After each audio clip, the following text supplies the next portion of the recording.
a quiet night in Mindanao, a young boy named Amir sat beside his grandfather, listening to the soft hum of the wind. "Lolo," he asked, "why do we keep that old sword?" His grandfather smiled and slowly unwrapped a cloth bundle. Inside lay a KRIS sword, its wavy blade glimmering faintly in the lamplight. "This," his grandfather said, "is not just a weapon. It is our story." Amir leaned closer.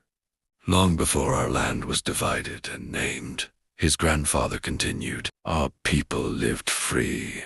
But when outsiders came to conquer, many fought to protect their homes, their faith, and their families. The KRIS was their companion." He traced the curves of the blade. "Each wave you see is not just designed to represent struggle. Battles fought not for power, but for dignity. Warriors carried this not to destroy, but to defend what mattered most." "Was it used in war?" Amir asked softly. "Yes," his grandfather nodded, "but more importantly, it was used with honor. A warrior who held a KRIS carried responsibility. It reminded him to be brave, but also just." Amir looked at the sword differently now. "So, it's valuable because it's old," his grandfather chuckled.